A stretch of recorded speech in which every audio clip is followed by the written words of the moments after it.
في محطة القطار التي لا تعود.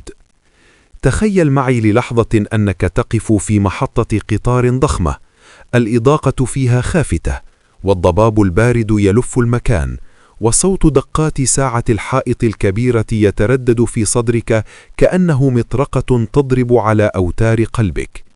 هذا القطار الذي يقف أمامك والذي ينفث دخانه استعدادا للرحيل ليس قطارا عاديا، إنه قطار الفرصة والعمر.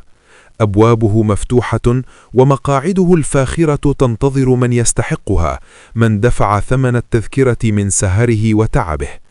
أنت تقف على الرصيف، تنظر إلى هاتفك، تشتت انتباهك بأشياء عابرة، تضحك على مقطع فيديو سخيف، وتقول لنفسك بثقة مزيفة: القطار سيتأخر، ما زال لدي وقت، سأصعد غدا، سأبدأ غدا. من حولك ترى وجوها متعبة لكن أعينها تلمع بالأمل، يحملون حقائبهم الثقيلة ويصعدون واحدا تلو الآخر. وفجأة وبدون سابق إنذار تغلق الأبواب بصرير مرعب، يطلق القطار صافرته المدوية التي تصم الآذان ويبدأ في التحرك ببطء ثم يختفي في الزحام. تدرك فجأة الكارثة، يسقط هاتفك من يدك، تركض خلف القطار، تصرخ بأعلى صوتك، تلهث حتى تتقطع أنفاسك، تمد يدك في الهواء محاولا الإمساك بأي شيء، بأي أمل، ولكن لا شيء سوى الفراغ وصوت الرياح التي تسخر من تأخرك. هذا القطار يا صديقي هو شبابك، هو فرصتك، وهو مقعدك في الجامعة التي حلمت بها، وحياتك التي كان من الممكن أن تعيشها، والتي رحلت ولن تعود أبدا. القصة رسالة من مستقبلك الباكي في زوايا الخذلان. دعني آخذك في رحلة قاسية، رحلة لا تتمنى أن تعيشها في الواقع، لنسافر عبر الزمن إلى المستقبل، لنقل بعد 10 سنوات من الآن. تخيل أنك تستيقظ في غرفة باهتة، تذهب بخطوات متثاقلة لتقف أمام المرآة. انظر بعمق إلى تلك العينين في الانعكاس، هل ترى فيهما فخرا؟ هل ترى بريق النجاح؟ لا، أنت ترى تجاعيد مبكرة رسمها الإحباط، وترى انكسارا عميقا لشخص يعيش حياة لا تشبهه، حياة أجبر عليها لأنه لم يدفع ثمن خياراته في الماضي. تخيل أنك تخرج إلى الشارع، تسير بخطى مهزومة، وتصادف فجأة صديقا قديما كان يجلس بجوارك في نفس الفصل.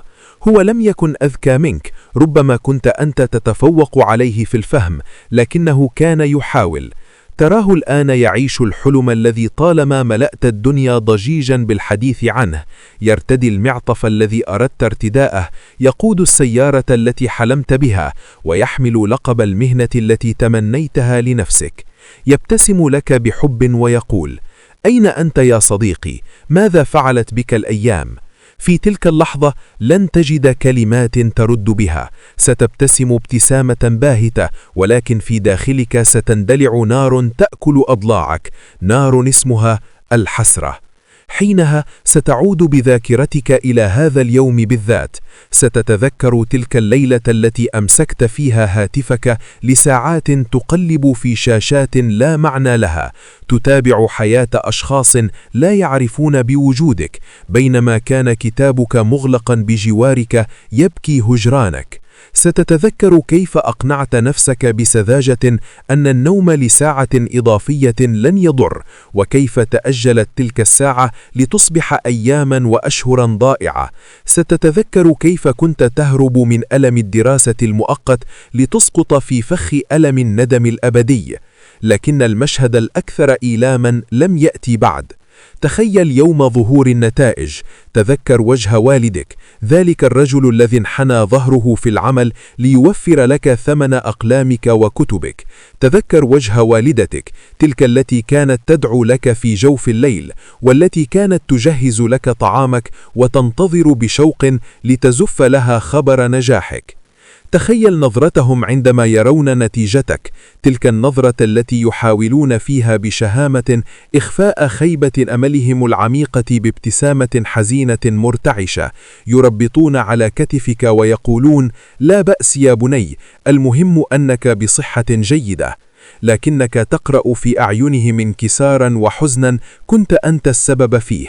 لقد أفنوا عمرهم، سهروا وتعبوا ليروك في القمة، وأنت ببساطة استكثرت عليهم بضع ساعات من التركيز، خذلتهم من أجل مسلسل أو لعبة أو نوم عميق. هل تشعر بتلك الغصة في حلقك الآن؟ هل تشعر بتلك الدموع التي تتجمع في عينيك وتكاد تحرق جفونك؟ هذا هو ألم الندم يا صديقي، وهو ألم أثقل ب1000 مرة من ألم السهر على كتاب أو وجع الظهر من الجلوس على المكتب. الدراسة متعبة، مملة، وتستنزف الطاقة أحيانا، وهذا طبيعي جدا. تقبل هذا التعب واعتبره ضريبة العبور نحو حلمك. الكنز العظيم دائما يحرسه تنين شرس، وتنينك هو التعب المؤقت والملل المؤقت. لكي لا يكون هذا التأثر مجرد شعلة حماس مؤقتة تنطفئ بمجرد إغلاق الشاشة، وحتى تحول هذه المشاعر إلى وقود لا ينضب، إليك هذا الدرع الواقي من النصائح العملية الصارمة لتجنب أي عقبة في طريقك. اغتيال المشتتات. أعلن الحرب على اللصوص. هاتفك الذكي وتطبيقات التواصل هي أكبر عصابة تسرق أحلامك علنا. وقت الدراسة الهاتف يجب أن يكون في غرفة أخرى مغلقا، أو استخدم تطبيقات تمنع الوصول للإنترنت. لا تترك لصا في غرفتك وتتوقع أن تحتفظ بثروتك والتي هي وقتك وتركيزك. قسم الجبل لتسهل تسلقه. عندما تنظر إلى المنهج المتراكم كاملا ستشعر بالرعب والعجز والشلل. القاعدة الذهبية: لا تنظر إلى قمة الجبل، انظر إلى موضع قدمك في الخطوة التالية فقط. قسم دراستك إلى جلسات صغيرة، مثل 25 دقيقة دراسة بتركيز أعمى، ثم 5 دقائق راحة، تقنية البومودورو.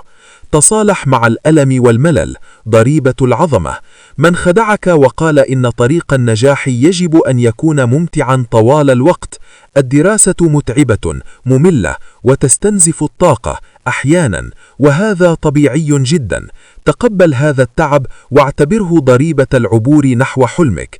الكنز العظيم دائما يحرسه تنين شرس، وتنينك هو التعب المؤقت والملل المؤقت. اكتب وثيقة لماذا بحجم كبير. في أوقات الضعف والتعب، وهي ستأتي لا محالة، ستحتاج إلى تذكير قوي يعيدك للمسار. اكتب على ورقة كبيرة بخط واضح أسبابك العميقة للدراسة: لأجل دموع فرح أمي، لأجل أن أكون مستقلا وناجحا، لأجل أن لا أعيش مقهورا في المستقبل.